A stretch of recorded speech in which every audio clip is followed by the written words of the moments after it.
ನಮಸ್ಕಾರ ಎಲ್ಲರಿಗೂ ಹೇಗಿದ್ದೀರಾ?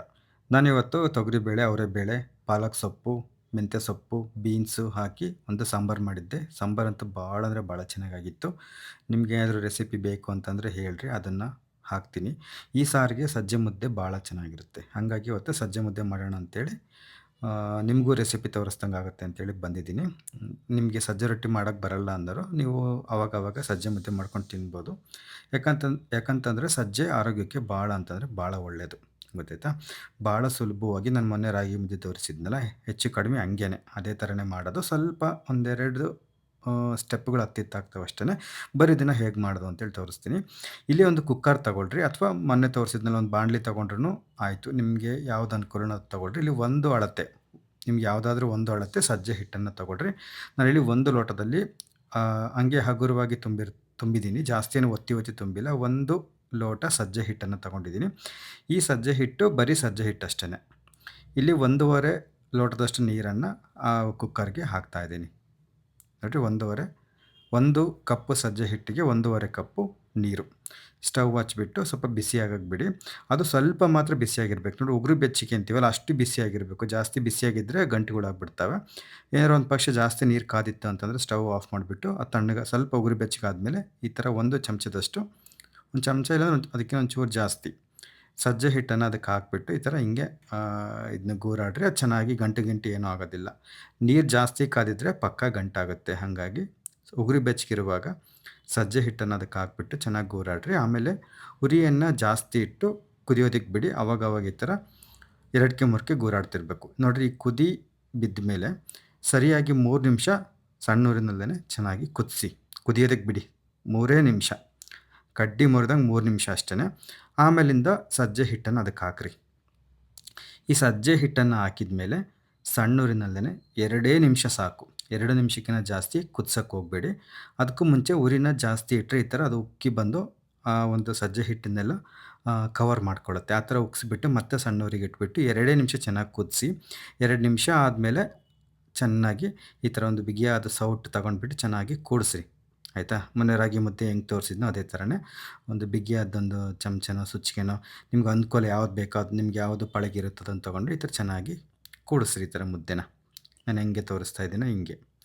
ಗೊತ್ತಾಯ್ತಾ? ನಿಮಗೆ ಬೇಕು ಅಂತಂದರೆ ಒಂಚೂರು ಉಪ್ಪು ಹಾಕೋಬೋದು. ನಮ್ಮ ಕಡೆ ಉಪ್ಪು ಹಾಕೋ ವಾಡಿಕೆ ಇಲ್ಲ. ರಾಗಿ ಮುದ್ದೆಗೆ ಆಗಲಿ, ಜೋಳದ ಮುದ್ದೆಗೆ ಆಗಲಿ, ಸಜ್ಜೆ ಮುದ್ದೆಗೆ ಆಗಲಿ. ನಿಮ್ಗೇನಾದರೂ ಆ ಥರ ಬೇಕು ಅಂದರೆ ಒಂಚೂರು ಉಪ್ಪನ್ನು ಹಾಕ್ಕೋಬೋದು. ಅದು ನಿಮ್ಮ ಇಚ್ಛೆ ಅದು. ಗೊತ್ತಾಯ್ತಾ? ನೋಡಿರಿ, ಈ ಥರ ಚೆನ್ನಾಗಿ ಬಿಗಿ ಮೇಲೆ ಕೂಡಿಸಿ. ಬೇಕಾದ್ರೆ ನೀವು ಒಲೆಯಿಂದ ಈ ಕಡೆಗೆಲ್ಲರೂ ಶೆಲ್ಫಿ ಮೇಲೆ ಇಕ್ಕೊಂಡು ಕೂಡ ನೀವು ಕೂಡಿಸ್ಬೋದು. ಗೊತ್ತಾಯ್ತು? ನಾನಿಲ್ಲಿ ಕ್ಯಾಮ್ರಾ ಇಟ್ಟಿರೋದ್ರಿಂದ ಒಲೆ ಮೇಲೇ ಕೂಡಿಸ್ತಾ ಇದ್ದೀನಿ.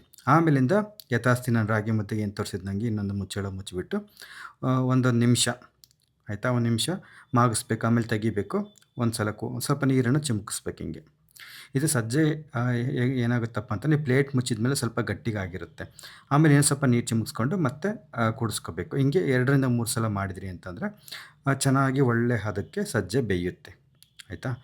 ಒಂಥರ ಬೆಣ್ಣೆ ಥರ ಆಗುತ್ತೆ. ಮುಟ್ಟು ನೋಡಿದ್ರೆ ಕೈಗೆ ಸ್ವಲ್ಪ ನೀರ್ಗೈ ಮಾಡ್ಕೊಂಡು ಮುಟ್ಟು ನೋಡಿದರೆ ಅಂಟೋದಿಲ್ಲ ಕೈಗೆ. ಆವಾಗ ಮುದ್ದೆ ಚೆನ್ನಾಗಿ ಬೆಂದಿದೆ ಅಂತ ಅರ್ಥ. ನಾನಿಲ್ಲಿ ಒಂದು 2 ಸಲ ಬೇಯಿಸಿದ್ದೀನಿ. ಆಮೇಲಿಂದ ಸ್ಟವ್ ಆಫ್ ಮಾಡಿಬಿಟ್ಟು ಇನ್ನೊಂದು ಸತಿ ಚೆನ್ನಾಗಿ ತಿರುವಿದ್ದೀನಿ ಈ ಥರ. ಯಾಕಂದರೆ ಯಾವ್ದಾರ ಒಂದು ಕಳ್ಳ ಮಿಳ್ಳ ಗಂಟುಗಳು ಉಳ್ಕೊಂಡಿದ್ವು ಅಂತಂದರೆ ಅವು ಕೂಡ ಈಗ ಈ 2ನೇ ಸಲ ತಿರುಗಬೇಕಾದ್ರೆ ಅವು ಕೂಡ ಎಲ್ಲ ಹೋಗ್ಬಿಟ್ಟು ಹಿಟ್ಟು ಅಂದರೆ ಸಜ್ಜೆ ಮುದ್ದೆ ಒಂದೇ ಹದಕ್ಕೆ ಬಂದಿರುತ್ತೆ ಎಲ್ಲದನ್ನು. ನೋಡಿರಿ, ಈ ಥರ ಬೆಣ್ಣೆ ಥರ ಬರಬೇಕು. ಆವಾಗ ಚೆನ್ನಾಗಿ ಬೆಂದಿದೆ ಅಂತ ಅರ್ಥ. ಕೈಗೆ ಅಂಟಿಸ್ತಾ ಇತ್ತು ಅಂತಂದರೆ ಬೆಂದಿಲ್ಲ ಅಂತ ಅರ್ಥ. ಆಮೇಲಿಂದ ಮಾಮೂಲಿ ಒಂದು ನಿಮ್ಗೆ ಯಾವುದೊಂದು ಕೈ ಬಟ್ಲೋ ಇಲ್ಲ ಅಂತಂದರೆ ಈ ಥರ ಚಪಾತಿ ಮಣೆನ ತೊಗೊಂಡ್ಬಿಟ್ಟು, ನನಗೆ ಸ್ವಲ್ಪ ಈ ಚಪಾತಿ ಮಣೆನೇ ಒಂಥರ ಅನುಕೂಲ. ಇದೇ ನನಗೆ ಪಳಗಿರೋದ್ರಿಂದ ಇದ್ರ ಮೇಲೇ ನಿಮಗೆ ಯಾವ ಸೈಜಿಗೆ ಬೇಕೋ ಆ ಸೈಜಿಗೆ ಮುದ್ದೆ ಮಾಡಿಕೊಳ್ರಿ. ಗೊತ್ತಾಯ್ತಾ? ಮುದ್ದೆ ಸ್ವಲ್ಪ ಬಿಸಿ ಇರುವಾಗಲೇ ಕಟ್ಟಬೇಕು. ತಣ್ಣಗಾದ್ಮೇಲೆ ಕಟ್ಟಕ್ಕೆ ಹೋದರೆ ಸರಿಯಾಗಿ ಬರೋದಿಲ್ಲ. ಹಂಗಾಗಿ ಸ್ವಲ್ಪ ಹಸೆಗಾಯಿ ಮಾಡಿಕೊಂಡು ಚೆನ್ನಾಗಿ ಈ ಥರ ಕಟ್ಟಿರಿ ಮುದ್ದೆನ. ರಾಗಿ ಮುದ್ದೆ ಹೆಂಗೆ ಮಾಡ್ತೀರೋ ಹಂಗೇನೆ. ನಿಮಗೆ ಸ್ವಲ್ಪ ತೆಳ್ಳಗೆ ಬೇಕು ಅಂತಂದರೆ ನೀವು 2 ಕಪ್ ನೀರು ಬೇಕಾದ್ರೂ ತಗೋಬೋದು. ಆದರೆ ನೀವು 2 ಕಪ್ ನೀರು ತೊಗೊಂಡ್ರೆ ನೀವೇನಾದ್ರು ಫಸ್ಟ್ ಟೈಮ್ ಮಾಡ್ತಿದ್ದೀರಿ ಅಂದರೆ ಸ್ವಲ್ಪ ನಿಮಗೆ ಕಷ್ಟ ಆಗುತ್ತೆ. ಹಂಗಾಗಿ ಈ ಅಳತೆನ ಒಂದು ಸತಿ ಮಾಡಿಬಿಟ್ಟು ಚೆನ್ನಾಗಿ ಬಂತು ಅಂದರೆ ಬೇಕಾದ್ರೆ ಇನ್ನೂ 2ನೇ ಸಲ ಮಾಡುವಾಗ 2 ಕಪ್ ನೀರು ತೊಗೊಂಡ್ರೆ ಅವಾಗ ಸಜ್ಜೆ ಮುದ್ದೆ ಇನ್ನೂ ಸ್ವಲ್ಪ ತೆಳ್ಳಗೆ ಬಂದಿರುತ್ತೆ. ಗೊತ್ತಾಯ್ತಾ? ಇದೇನು ತುಂಬ ಗಟ್ಟಿಗಿಲ್ಲ, ತುಂಬ ಮೃದುವಾಗೇ ಇದೆ, ಚೆನ್ನಾಗಿ ಜೀರ್ಣ ಆಗುತ್ತೆ. ನೋಡಿ, ಇಷ್ಟನ್ನ ನನಗೆ ಸಜ್ಜೆ ರೊಟ್ಟಿ ಮಾಡ್ಕೋಬೇಕು. ಹಂಗಾಗಿ ಈ ಸರಿನ ಹಿಂಗೆ ಬಿಟ್ಟಿದ್ದೀನಿ. ಸ್ವಲ್ಪ ನೀರು ಹಾಕಿ ಇಟ್ವಿ ಅಂತಂದರೆ ಅದು ಕುಕ್ಕರ್ಗೆ ಹತ್ತಿರೋದೆಲ್ಲ ಚೆನ್ನಾಗಿ ಬಿಟ್ಕೊಂಡಿರುತ್ತೆ. ಆಮೇಲೆ ಆ ಹಿಟ್ಟನ್ನು ಕಲಿಸ್ಬಿಟ್ಟು ಸಜ್ಜೆ ರೊಟ್ಟಿ ಮಾಡ್ಕೋಬೋದು. ನಿಮಗೆ ಸಜ್ಜೆ ರೊಟ್ಟಿ ರೆಸಿಪಿ ಬೇಕು ಅಂತಂದರೆ ಸುಲಭವಾದ ವಿಧಾನದಲ್ಲಿ ಕಮೆಂಟ್ ಮಾಡಿ ನಾನು ಅದನ್ನು ಕೂಡ ನಿಮಗೆ ತೋರಿಸ್ಕೊಡ್ತೀನಿ. ಹ್ಮ್. ಈ ಸಾಂಬಾರಂತೂ ಭಾಳ ಚೆನ್ನಾಗಿರುತ್ತೆ. ಅನ್ನಕ್ಕೆ, ಮುದ್ದೆಗೆ, ದೋಸೆಗಂತೂ ಹೆಂಗಿರುತ್ತೆ ಅಂದರೆ ಭಾಳ ಚೆನ್ನಾಗಿರುತ್ತೆ. ಈ ಸಾರು ಕುದ್ದಷ್ಟು ರುಚಿ. ಸರಿ ಆಯಿತು, ನಾನು ಮುಂದಿನ ವಿಡಿಯೋದಲ್ಲಿ ಸಿಗ್ತೀನಿ. ಟಾಟಾ, ಬಾಯ್ ಬಾಯ್.